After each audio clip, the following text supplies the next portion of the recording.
Well, welcome back to the Dungeon Master's Block, the place where we come to talk about the Dungeon Master, the most important person in the game, the only person capable of playing God, killing characters, and lowering the egos of all other people at the table. I'm one of your hosts, Dungeon Master Mitch. And I'm DM Neal, aka Joke Maniac. And we are super excited about the episode that we have for you today.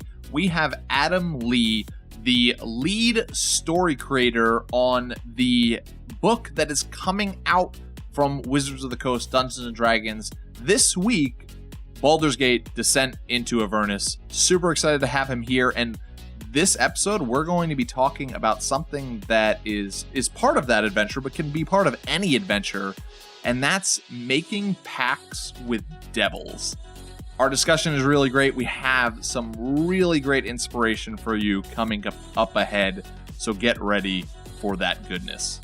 And if you're a gold or higher patron dragon on our Patreon, you can go and check out and download the contract for when a player makes a death save that I've made. And hopefully you can put that in your game and tell me how terrible it went for your player, because I'm really excited. And yeah, terrible meaning amazing, I'm sure. Yes. Also, if you're a silver dragon up, go over to Patreon because there's a new episode of Storytime for you available this week. But Neal, before we move into the current topic of discussion, which is the art of the pact, making pacts with devils, we have some 5-star reviews to give shoutouts to. We do, and the first one comes from Paravere, and they titled it Wonderful Resource, 5 stars. Took me way too long to get this review in since I don't use iTunes. This podcast is great for everyone, but especially new DMs. I have so many ideas from this podcast that I am struggling to find when and where to use them. That is the problem we hope we create for everyone that listens. 100%. Yes. That is the problem that we create for ourselves. Correct. With this podcast. This podcast has given me the courage and confidence to DM. The hosts are wonderful and knowledgeable. Thank you, Timid DM Jin. So thank you, Timid DM Jin, for that awesome review. I think that you are, our listeners, you're going to be getting to know Timid DM Jin a little bit more in the future, so just keep your ears peeled for that. Our next one comes from Nucling Nose and is entitled, I'm new to DMing, 5 stars. I'm new to DMing, and I'm starting my first campaign soon. I've been playing Pathfinder for years now, and I've been doing some research listening to you guys talk about Minotaurs, Mind Flayers, Halflings, and Moving Labyrinths, and more. And I'm really excited to use your suggestions in my game. Keep up the great work. Thank you so much, Nucling Nose, and you keep up the great work as a DM as well. Super excited that we're able to help you with ideas for your homebrew game. But Mitch, what time is it? It is time now to head to the meat. I'm starving. We ain't had nothing but maggoty bread for 3 stinking days. Why can't we have some meat? The flat meat's back on the menu, boys. So today, for the meat, we have sacrificed some soul coins for this amazing guest that we've brought on, and it is Adam Lee, story guy for Dungeons & Dragons and former world builder of Magic: The Gathering. Adam, thanks for coming on. We're super excited to have you on the show. For any listeners who might not be familiar with you, Adam, can you just tell us a little bit about yourself? Okay, so right now I'm working as a story designer for Dungeons & Dragons. So that entails helping the team with ideas for storylines, for adventures, coming up with characters, building worlds, and then inventing, traps and, fun encounters and things like that to help out the team and Chris Perkins when he is assembling and actually writing these dungeons and adventures. I'm also helping out with like the licensing team and working with partners and, our video game partners, going to them and, helping them with their story stuff when they're, building things and ideas. So that's what I'm doing. And then the sort of previously on Magic, I've worked on Magic. I was a freelancer in 2005 working on Cold Snap. That was when I first got my, my initial gig with them. And then when they expanded in 2010, I came in-house because I had worked on every set from Cold Snap up. And then when I came in house, I joined the creative team there and built worlds, helped build worlds like Innistrad and Theros and the second Ravnica and a whole host of others, New Phyrexia, all those crazy worlds. So that's where I cut my teeth in the world building biz. Can I ask, what was your favorite Magic storyline to work on? Oh wow. War of the Spark was a lot of fun, even though I wasn't there at the end of it. I was there when we were starting to come up with the idea of this epic sort of climax of all what we were starting to set up. But the world that I really enjoyed was Shadows over Innistrad, which I was the story lead on for the initial part of it, and then once it had been written, then that's what the moment when I left to go over to D&D and left it in the capable hands of the team, and they made awesome work of it. But I also loved Ravnica. I mean, Ravnica is such a great setting for stories because it's resonant, everybody kind of can relate to a city where there's all this intrigue and plotting going on, and there are so many. All the guilds give you just something to sort of sink your teeth into as a player and as a storyteller. You can identify with a guild, and from that point on, it doesn't take a lot of. You don't have to really push your imagination to sort of figure out how to interact in that world. You can just be like, I am Gruul. I know how to be a Gruul, and I'm just going to smash stuff. So yeah, yeah, 100%. I've seen the fervor that people have behind being behind their favorite sports team applied for Magic players who are all about their guild, and they've got the stickers all over their laptops and their card binders and all that kind of stuff. Yeah. It's really cool to see. I mean, I've had a lot of fun, amazing moments at Wizards, but one of the best ones ever was when we announced the Ravnica 2, and just the reaction in the room was crazy. It was so great. I mean, everybody's high-fiving, and so it was a lot of fun. They don't call it fantasy football for nothing. So the next question is there anything that you're currently working on, and with a lot of our guests, that you can talk about? Yeah. So right now I'm working on developing our IP in new directions, and also taking old IP that we've got and giving it a fresh coat of paint. I'm working with a new IP development team in-house, which is really exciting. We get to sort of revisit, every, Dungeons & Dragons is 45 plus years old now, and I get to revisit all of it and say, well, this is the stuff we really love, and what's this thing that wasn't getting enough love? Can we bring it now and make it more contemporary? That's sort of one of my main tasks. Of course, working on story ideas for new adventures, helping that team out, Chris and Jeremy and the role playing game side of the project now, because we've kind of split it into two separate systems where there's an IP development team and a role playing game team. But the things that I'm been working on are the Eberron setting, which is coming out soon, and that I did a lot of writing in that about the Mournlands and how to, one of the things was revisiting, like, how do you play now that the last war is over and the devastation, and every character in Eberron now has been touched by this war.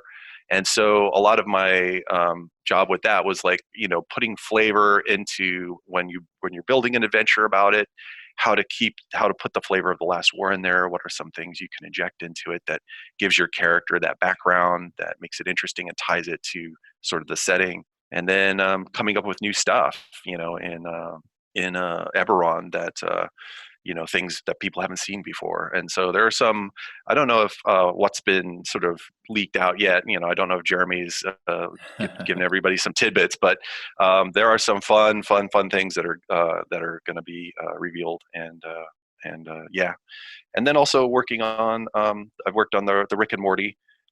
Kate Welch was spearheading that with Jim Zub. And they developed a mad dungeon, and I got to do some work on that, on the dungeon inside that box. And it was I worked with Ari Levitch on that as well, and we just laughed so hard because we kind of when you work on the Rick and Morty sort of IP, you are completely like unfettered as to what you can do. And so that was great. And it was just working within that world and doing ridiculous stuff. And so we're pretty happy with the outcome, and we think everybody's just going to have a blast playing it. Man, I've just been so excited with every drop of every 5th edition book that's come out. But I got to say, like, we were talking a little bit about before we started recording the Ravnica book, one of my favorite books that has come out. And I love seeing something like Ravnica for Magic the Gathering. And now we have Eberron, this older setting returning, that there's a lot of excitement from players who have played for years. And newer players are going to be introduced to Eberron for the first time and the magic of that. And then we've got Rick and Morty, and I just see all of these opportunities for fans of all these different IPs and worlds and lore to now be introduced or brought back to D&D, and to me that's super exciting. Yeah, the different settings, every player is different, every DM's different, we all have things that we really resonate with. We all have things like, I really love gritty detective stuff, or I really love just high fantasy, or I really love sort of gothic horror and creepy stuff. So as we're sort of selecting things to do, we're also looking at the palette of storytelling, and it's like, okay, so where's an area that we haven't hit yet that we need to sort of create an adventure for, or bring back a setting that really hits that note. And so, of course, Eberron is detective noir, kind of Casablanca kind of stuff, where you're in the wreckage of this war. There's all these corporate sort of entities that are, super wealthy, the dragon mark houses, and they're running the show, and you're fighting against them, and you're trying to discover mysteries, and there's magic and intrigue, and it's kind of pulpy, where you're on a lightning rail shooting across, and it's like this Orient Express kind of vibe. So we're always thinking about that kind of stuff. And then with like something like Curse of Strahd, you got the gothic horror, and you're fighting vampires, and you're doing that classic Dracula tale. So so new players, when they come to D&D, being a dungeon master is pretty intimidating. They're like, okay, what is this thing? But if they can land in a world that they resonate with, then it's much easier to say, like, oh, I get it. This is Dracula.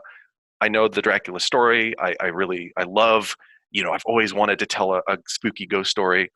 I'm going to get Curse of Strahd, and we give you all the little tools to play with that, And the classic thing is that we always say, you can run our stories from beginning to end as they're written, or you can take them and pull them apart and take the little bits out that you like and play with those. Yeah. All right. Our last question, and I'm really excited about this question, because I wasn't sure which question I was going to pick. And then, Adam, I joined our video chat, and it was all made clear, because your backdrop is a image of a red dragon. But no. Move back. You just moved aside to show it. Now, it's not a video chat, but I did take a picture, because as you're sitting there, the wings are literally springing from your back. Yeah. The best part, hold on.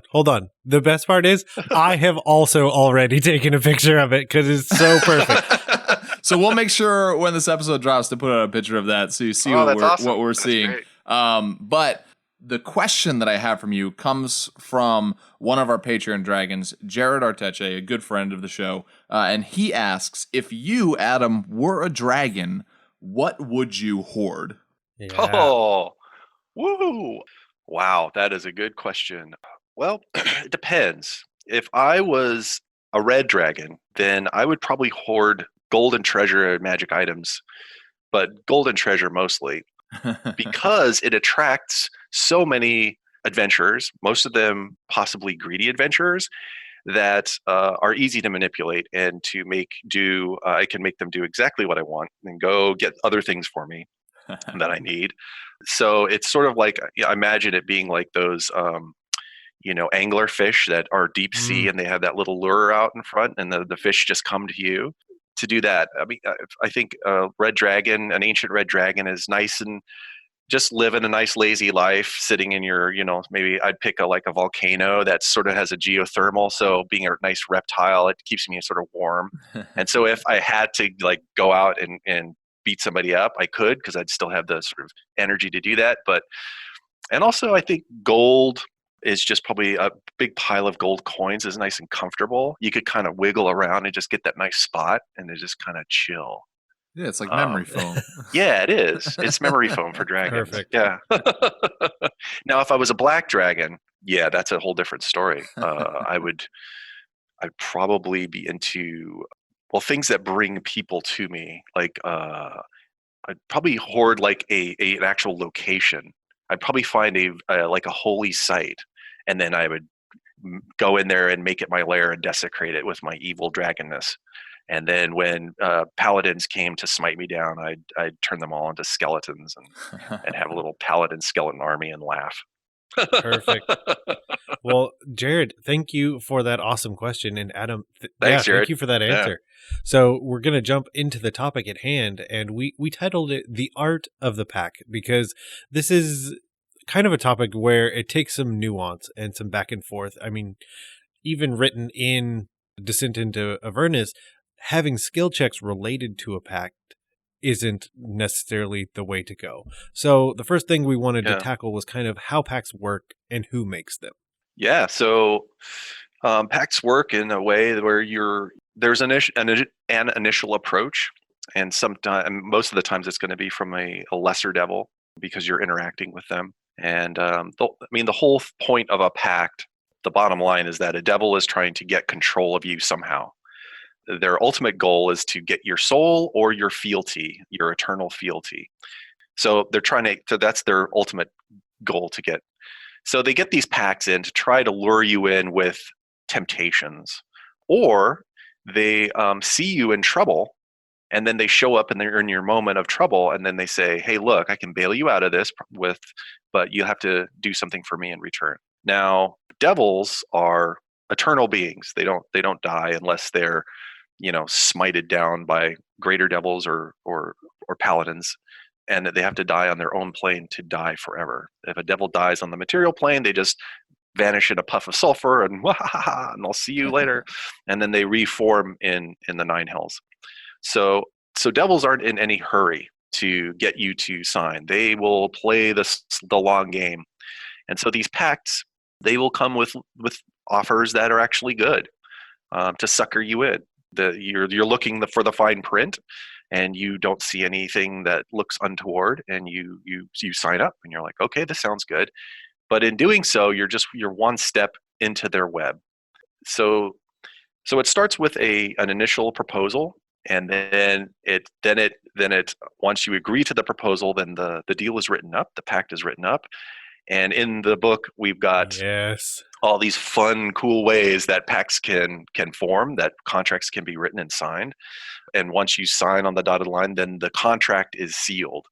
And it's not just a contract in the material world, it's a contract in the multiverse. There is an aspect of law that is involved in this deal that binds you in a metaphysical way to this deal, which you cannot break. There are ways to get out of contracts, but it has to be agreeable on both sides, and it has to be a mutual dissolvement of the contract. But yeah, that's how kind of pacts happen. It's usually by a circumstance that you're in, which is a tough one that the devil then takes advantage of, or you actually actively seek out a devil and say, hey, I want to make a deal. Or the devil approaches you and says, hey, I've seen you, maybe you want to do this. So I love what pacts do with the fact that it really is a good example of the difference between the chaos of a demon and the lawful evil side of the devils, where the demons are probably you're gonna see them and they're gonna just want to destroy you, but yes. the devils want to destroy you, but in a way that is going to benefit them and their arch devil, and probably enjoy watching you fall further and further to the point where they have your soul. That arch devil has your soul, and that's like their main goal, right? To gain your soul, or if they can, more souls along the way, because of whatever deal that you make with them. Yeah, totally. Like one of the things we were thinking when we wrote this adventure was, you're going to go down into Avernus, the first layer of the Nine Hells, and at that point you're probably going to be around 4th level. And the question was like, holy smokes, like you're going to be, bumping elbows with some super powerful, tough creatures down here, some tough devils, tough monsters. But the thing is that devils like you said, devils don't want to destroy you. They don't want to kill you. They want to lure you in. So you can be with really high, challenge rating, devils like an ice devil or a pit fiend, and they don't just want to crush you like a demon would. Like if you were in the abyss, Done. you're in deep trouble. Yeah, you're it's over. You're done. But in the Nine Hells, you can walk around, and while it is scary and awful and terrible there, the monsters, the devils there, don't want to kill you. They want to lure you in, and they want to to try to tempt you. So your soul is your bargaining chip. And one of the things when we're coming up with this is like, the righteous path is the hardest path. That was the big theme of this adventure. And if you want to play it where you do absolutely no deals down in here, and you're just going to stick to your guns, it is going to be super hard for you. The flavor of this layer of the Nine Hells is to corrupt you slowly. So, and can you resist it? I think that's the coolest thing about Descent into Avernus is changing kind of that mindset. I think a lot of people that have maybe played older editions or for a really long time, once you start making deals with devils, it feels like this really high level play. Like that's kind of where it is in your brain. Whereas this is kind of changing enough. No. We want to start out early, level 1. That's great. And we'll just kind of work through some small things. Like you only need a little bit of this and it's totally fine. And then you might need a little bit of that. And before you know it, I own your soul and I've got what I want. Yeah. I mean, one of the things is like, as you're going through here, we've set up a lot of different ways that you can utilize things that are in the Nine Hells, like that are in Avernus. And what we wanted to do is get you to the point where you forget what is actually you're doing. And a note for the DM is to be like, okay, people in the Nine Hells, there are these things called soul coins, and the soul coin is this iron, ingot that has a soul trapped inside of it, and you can use it as currency, and you can use it to power infernal war machines. So you can get, you can travel from here to there. But the thing is that never forget that there is a soul inside of there, and a DM that keeps reminding their players of like, hey, your character is just doing something. Maybe if you're a good character, a good aligned character.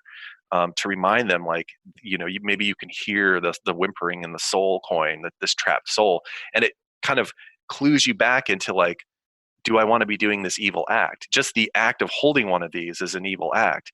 The act of using this, like, it's this moral dilemma as you're going through this adventure of how can we get through this with as at least tarnishment as we can, to get to the other side, because we need to complete our greater goal, which is to save a lot of people and to redeem people and to do the good thing. But it's one of those questions of like, the good of the one versus the good of the many and all that stuff. So, and with that soul coin and the evil of passing it on and using it as payment, or whatever way that you use that, I think most of us who have been a DM at one point or another have kind of done that with our players, like, recognize here that there is some difficulty in what you're doing, and recognize the evil in what you're doing. And I think at one point or another, all of us DMs have had a player be like, I don't think my character cares, so he does it anyway.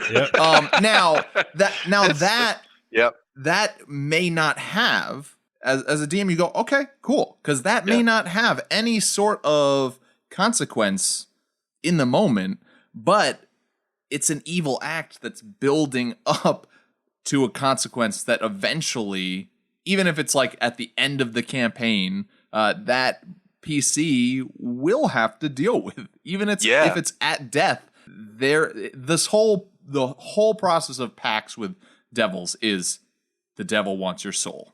You bring up a good point with that, Mitch, is that the other kind of mentality behind it is, okay, well, you're not willing to give up your soul. Then either fealty or basically corruption is another goal that they'll have to make sure that you basically end up in the nine hells Yeah. because you've done all of these terrible deeds, even though you haven't explicitly given over your soul. They always have the same goal in mind, but with these lawful contract making devils, they have different means of getting there. Yeah, and I mean, as a DM, I just keep a little tally. Just anytime anybody does something that's just slightly, and it's almost like, you remember the game Fable, Yep. where or Knights of the Old Republic, like you're playing along, and every choice you make, you just kind of like the needle goes one way or the other way. And I'd be like, all right, if you do 5, things, there's going to be a certain kind of consequence. If you do 10, there's another consequence, and if you do maybe 15 or 20, then there's a real big consequence. It could be one way to play, as a DM, and you're running people through this adventure. You could just kind of tally along and just find out which characters do what. And, then at the end or at a certain point, there could be that consequence could come back to bite them. Man, even kind of I love what you just said, and it kind of made me think of, like, you have a paladin-like character who has a truly pure heart, playing in the Descent into Avernus adventure or a homebrew adventure, and they're given this soul coin, and they come to this point where they have to use it, and they use it, they choose to use it. It's the hardest thing they've ever done. But if it is this balance, right, of like, well, how many good deeds did you do and how many bad deeds did you do? Perhaps at the end of their life, they're just welcomed into whatever heaven that world has, with no mention of it. But how does that affect that paladin or that hero, whatever it is? That it may have no consequence as far as the divine are concerned at all, because of the balance that has been set far in their favor. But to them and themselves, it's something that they can never forget and move past. A huge role-playing opportunity, I would say. Totally. Like, one of the things is, like, after this adventure is over, like, it's a great thing to add to a character background, like something that they could never sort of reconcile. And then maybe a paladin is like, I did this act in the nine hells and I had to do it, but now I must go atone for that one thing that I did. And it could spawn a new quest for, like, a dungeon master who's working with their players, and just be like, okay, you did something, and now you go, like, you can communicate with the souls in the soul coin, and maybe you find out who that person was, and then when you go back to the material plane after you've completed this adventure, you must find the family or the descendants, because the soul coins could be ancient. They could be thousands of years old. And you got to go find the lineage and find those people and atone. Like, it could spawn all kinds of new ideas and new quests for your troubled paladin character, and let the imagination go wild from there. So yeah. So with pacts, I wanted to ask you, Adam, for a DM out there who's wanting to introduce a pact into their game, whether it's, and maybe you can talk about the difference between these two, whether it's they're playing into Descent in Avernus, and how do you introduce a pact to a PC or group of PCs in that, or whether they are playing in their own homebrew world, in their own homebrew adventure. Maybe they're not even in the underworld of their game. How is it that they introduce a pact to their players? How is it these devils either come in contact with them or they come in contact with these devils? Yeah, I mean, I think as a DM, if you're doing Descent into Avernus, I think first of all is to ask your players what their characters fear, and find out what their characters' flaws are and weaknesses are. And once you get all that information, then just kind of look at it. And then you can start to see maybe one character who is your weak point, and you're like, oh, I could manipulate that thing. Or you've got another character who is, maybe they got a some story angle that you can use. And then as you're going through the adventure, there's an intuitive. I mean, when I'm running stuff, feel like there's just in this intuitive moment where you feel like this is it.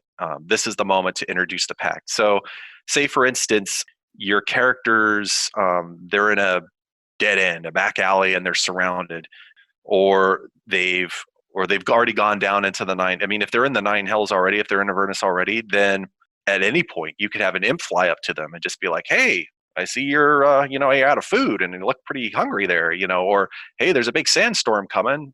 Sure, it'd be nice if you had a shelter."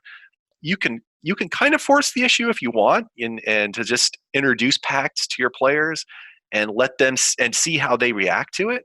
Or you can wait until there's that moment that comes up where your player's flaw, the character's flaw, kind of exposes itself, and then you can introduce the pact then.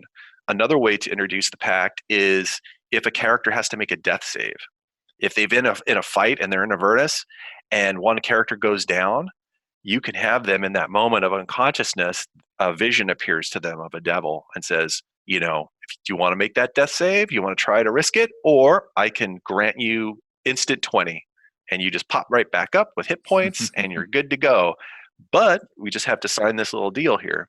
And I think having a death save pact already kind of in your head is a good way to go. That way, when that happens, you've got a story also, like a thing for that character to do. And I would start off with, like, as you're doing pacts, not to go for the big money shot, like right off the bat. Like they're not going to ask for your soul right away. They're not going to ask for your fealty right away. Maybe it's like, hey, just go over here and there's a holy symbol I need you to desecrate, or there's a little item I need you to get. Or if they're on the material plane, hey, go to this house and deliver something to this person. Have them start out with just little things to do, and so they don't feel like they're on the slippery slope to corruption. They're like, oh, I'm just doing a favor for a guy who's doing me a favor. That's but yeah, but then when they look at it, they're like, oh my gosh, I just served the soulless infernal horde. Like, what did I do? So those are like a few ways of like throwing it in. Now, if you're doing your homebrew game, it depends. It depends what you're running. If you're just, when you start to throw in like an infernal encounter with a diabolical presence, it definitely starts to take your game into a different direction. So if you're cool with that and you're comfortable with it, you could have sort of a weird Lovecraftian vibe to it if that's your sort of homebrew campaign. You could have it where your character is an investigator in Ravnica, and he's a Wojek from the Boros, and he's on the caper, and he's his Azorius companion is like, when you catch this guy, and then all of a sudden there's this devil that appears and says, if you kind of fudge the evidence, I'll promote you in this thing, or I'll give you this money, or I'll show you a magic item. And then you've got this dilemma, like you're the detective, you're about to find the evidence, you've got your Azorius good guys telling you good job, but now there's this devil that's come from this other plane, and it kind of befuddles, like, you're like, is this guy a Rakdos? Like, but no, he's not a Rakdos. Like, Rakdos don't do this. So, if you're doing your thing, it's like when you throw that in there, it's gonna give it a different shift. But if that's your intention, then great. And then it's a matter of, where do you go with it from there? So yeah, just all kinds of fun things. I love the idea of also either, if you already have a warlock, being able to leverage that. But one of the ideas in the book is that a higher level devil will actually want fealty, maybe more, or equal to souls, and one of your players getting a level of warlock as the story is progressing. Yeah. Also, that's an amazing idea to have it set up for someone to die. Like, when they die, you already know the conversation that you're willing to have, and the terror on everyone's face when I 100% would say, oh, you're going to do a death save. Come with me to the other room. We're going to have have a quick conversation. And even the idea of the world building behind, maybe there's this this archduke that they are the one that controls death. And so, like, they kind of have the market cornered on when someone dies, they get involved. And so, like, seeding that lore into it, and so good. Well, and then you have this scene afterwards where the rest of the party rushes over to the member of the party who should be dead, right? Yeah. And he pops up and he has his face is pale and his eyes are wide. And his companion friend, she runs over to him and she's just smiling like, "Oh my gosh, you're still alive. How are you still alive? That ogre speared you like right through the heart. Like, this shouldn't be. What a miracle. Thank the gods that you're alive." And and the horror in the face. And then you have that moment of, does that player reveal? Even if you did it without, like you said, Neal, because that's 100% how I do it. Come with me to the other room. But even if you did it at the table with the rest of the players and, in a metagaming sense, they know what happened, you have that question of, does this PC reveal it to them, or is he ashamed? Is he afraid? Was that part of the deal that you are not to reveal it? Yeah, and as a DM, you can have it be that, you take your player into the other room and say, this is what the deal is. And then when you go back, your character's memory is wiped out. Ooh, wow. Like, you just wake up and you're just like, I don't know. I just feel great. But then you're like, but now we must go and do this thing. And you can also set it up where generally it's like, when you're first approached by a devil to do a deal, it's a lesser devil. And then, if you do that deal and you complete it and you get your reward and the devil's like, great job, and you're like, well, thanks for all the gold or whatever, then the next time you're approached by a little bit more powerful devil. Yeah. And he's got a bigger deal for you. And then if you do that one and you're like, wow, I got rewarded for that, that's great. Then the next one is you're approached by a greater devil. You're approached by like a horn devil, or one of these, an ice devil or something. And then it's like, now you're going to do something really, really bad. And then it's like, oh, and if you're like, nope, they're like, okay, fine, that's cool, and then they take off.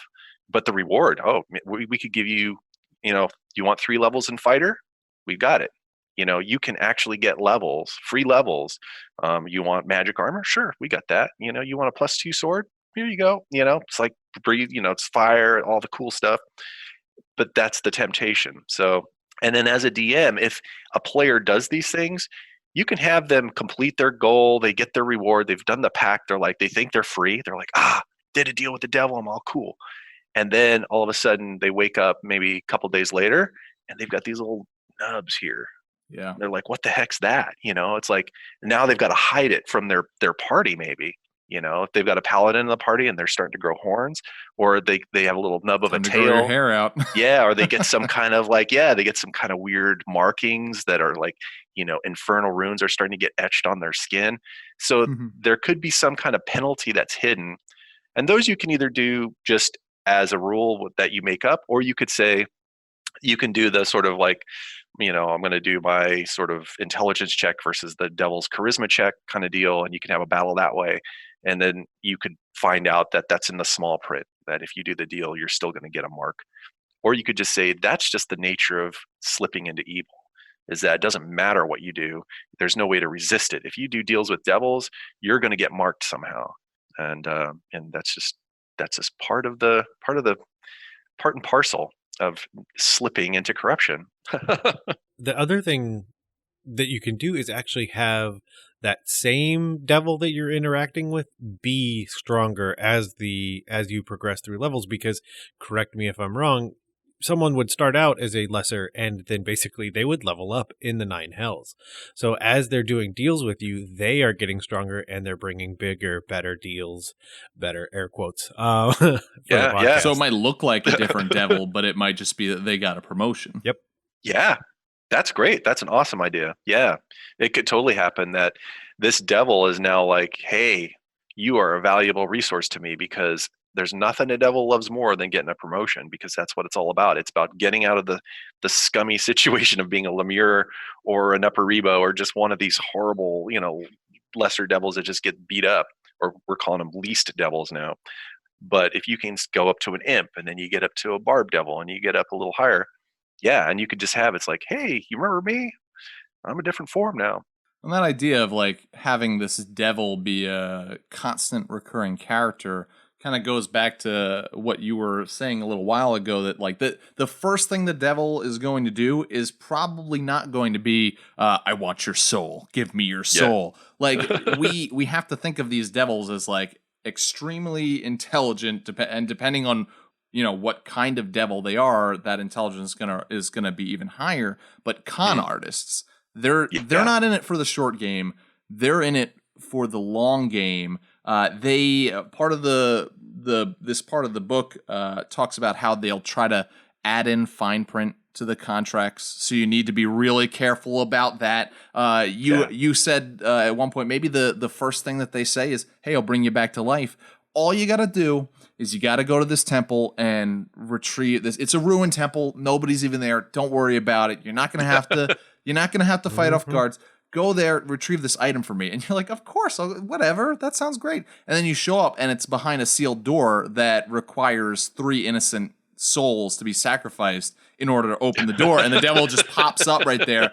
And then like there's a gargoyle up top, and he's just sitting on it, like kicking his legs back and forth, and just like, oh, did I fail to mention this part of it?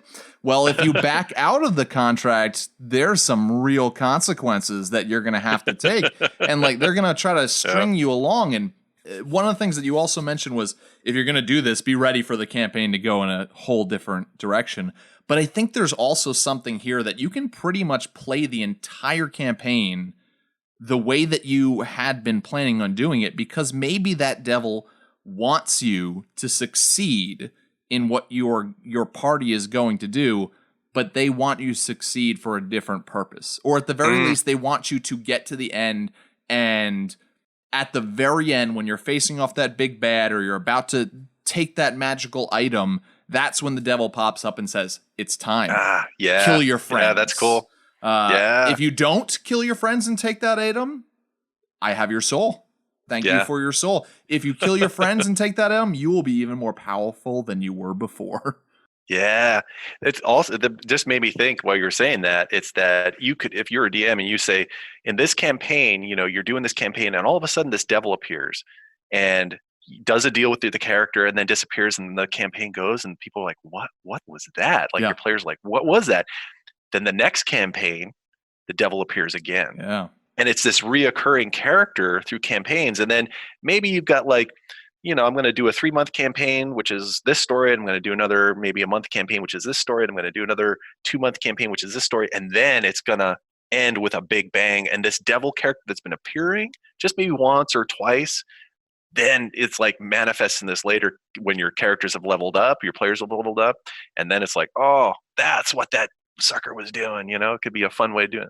I've always been a fan of the cameos, like bringing some NPC or some element from another campaign into a campaign you're currently doing, because I think that it's super exciting for players when they see that, and they, like, as a player, they're like, I know who this is, or I know what this is, and their character might not. But think of that when it's like Bartleby shows up again, and they know the crap that Bartleby has done in the past, and they're just like, oh no, Bartleby's back. But to give them that challenge to be like, how does your PC react to this? Because they know nothing about Bartleby. Like, here's this good like challenge for you to role play and move the metagaming aside, because we can all love the fact that we know this, but how does your character react to this? Yeah, it's great. Yeah, totally. It's like when you get the things that I love as a DM are when my players either love or hate a character that I've created. Mm-hmm. And as soon as I go into voice or go into character and they're like, oh no, it's like, it's Mags Wigglewort and she's back and I want to pound her and she's such a, please tell me that's a real character. Yeah, Mags. I love that name. Mags. Yeah, she's a bad one. But yeah, that one, or one of the things when we came up with Lulu in this adventure, the little Holophant that kind of is your kind of Jiminy Cricket. As you go into Avernus, it's like we want that to be one of those characters that a DM is going to voice her in a certain way and going to play her in a certain way, and that's going to be the part of the joy for me, is to see and hear how different DMs do Lulu and how different players just like adore her, because she is just this adorable, pure character. And so, those are the kind of things like I think we're always trying to drop in those kinds of characters for, DMs to run and to kind of get their players hooked in, or give the players something to sort of rally around and defend, or to give the players something to just unanimously hate and want to destroy, because those are the two things that bring your players into and care about your world, is when you've got a character that they want to smash, or you've got a character that they wanted to, protect and defend. Well, I think we'll move to the last point, because I think we've given a ton of different quest ideas and things like that with packs. And I think you are the perfect person to ask. What we do is we put out the idea of homework. I mean, it's the best homework you'll have, but it's things that people could go read or watch to get inspired about how to use packs. I will kick it off with the idea, go rewatch the John Wick series of movies with the idea that each of those coins is actually a soul coin. Oh, wow. Yeah. And then that's cool. That's just, first off, that makes that entire world exponentially darker than it already was, but also a lot of great ideas of what people would use those for, because when people get down to like their last coin, there's still that same sense of urgency that you would have when you were trying to deal with soul coins. Also, I really like the John Wick movies. So question, Neal, should I go into that with that idea, also thinking that Keanu Reeves' Constantine movie was like the prequel there, and he changed his name to protect the innocent? Yes, 100%. Well, where do you think he got all the coins? Yeah, I was just going to say that, like, Constantine is a great one to watch. Devil's Advocate is another great one, keeping Keanu in the sort of like the theme here. That's a great one, because I like Devil's Advocate because it starts off with like two very naive but ambitious couple that they're enticed by power and money, and they're taken from their sort of small town situation and whisked into this fast paced, the thing that they've always dreamed of. And it was such a temptation, and the slippery slope, like every bit. Another cool one is The Firm. It's like it's an older film, and it's about a guy who's another ambitious lawyer type. He gets hired by this sort of kind of cryptic firm, but it's like really super powerful. But then there's all these stipulations of like, they kind of trick him into like, and then they get him and they blackmail him, and now he's stuck. Those are really kind of fun ways of like understanding how temptation works and how the slippery slope works, and things that appear good aren't good. That's a lot of fun things to do as a DM, is to kind of, how do you present something that looks like a good deal, but it isn't a good deal? And that's how devils work. So those could be fun to sort of study. Book series that's really good is the Johannes Cabal series, where he basically, in the very first book, in the very beginning, like goes down into the hell of that world, and everyone's like, oh, here you are, what do you think you're doing? I haven't read those. Oh man, I gotta write that down. Yeah, so those are really, really good, because he's basically very similar to Constantine. It's almost like this complacency, like I've been just kind of dealing with these entities before, so then he's just messing around and doing terrible things, but still trying to use that leverage to accomplish good. So another book series, I think I read this when I was a lot younger, so I don't remember it thoroughly, but it kind of got me. It was the starting point for me to be interested in this whole idea of pacts in the book series, which is the Bartimaeus trilogy by Jonathan Stroud. I don't believe that it's a devil. I believe they're jinns. But it encompasses this whole idea that we've been talking about a lot, that we didn't even get to talk about. Like in the books, it talks about how to summon devils to your side, and one of the ways is knowing their true names. And so this book series really gets into the pact that is made with these jinn. And you see it from the jinn's perspective the entire way, and the crafty mind of them.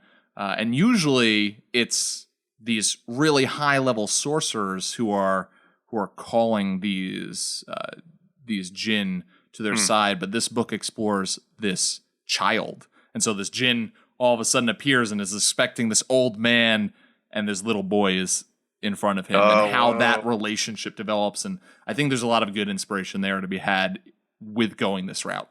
That's cool. Yeah, I think, as a DM, if you're running this, Descent to Avernus, or if, any other homebrew game, I think it's always just, if your player wants a diabolical encounter, make it happen. And you you can also make it difficult to, make them work for it, so that when they do get it, then it's like, oh, something special just happened. As a devil, you don't want to make it too easy. You don't want to, because, you're trying to lure them into something like it's kind of the bringing up, sort of like the Devil's Advocate movie.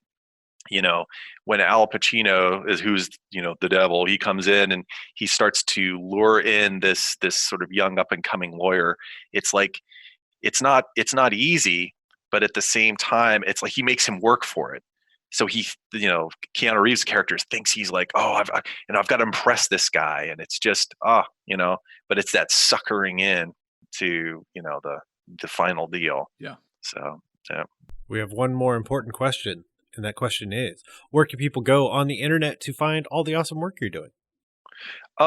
You could go to, Dragon Plus always has stuff that we're kind of up to, and I know Richard Witters, Ari Levitt, Sean Wood, and myself, we are kind of thinking about new things that we want to put on Dragon Plus. It may not come out till sometime next year, but we want to start putting more and more kind of crazy idea content on there. And so that's something we got to talk with Bart, who kind of runs that.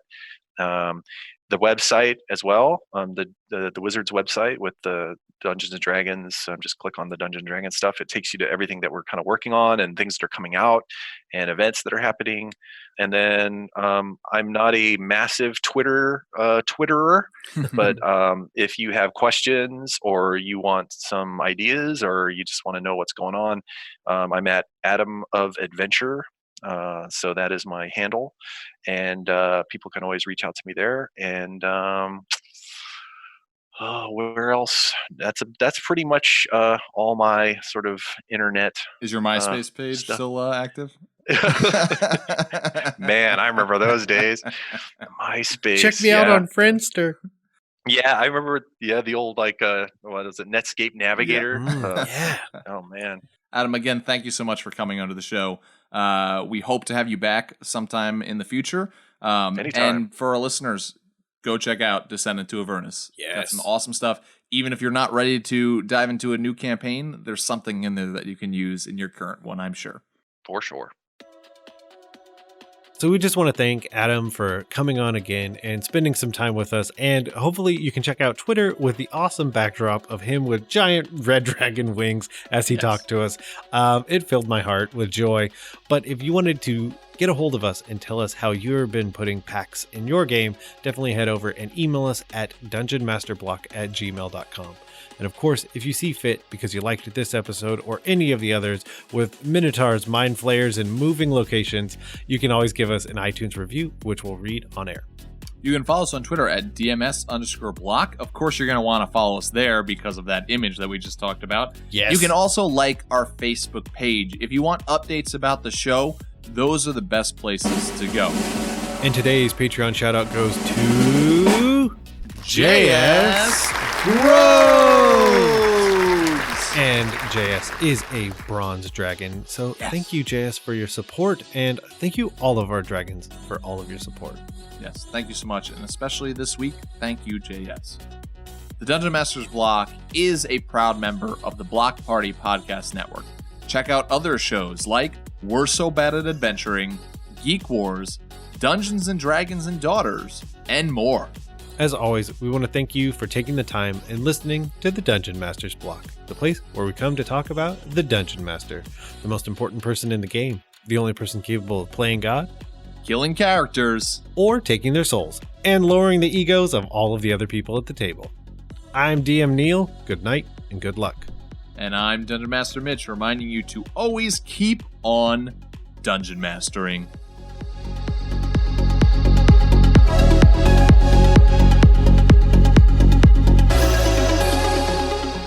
not inspiration, it's not wisdom, and it's bad advice. Try and make contracts with your players instead of just their characters. It'll be fun.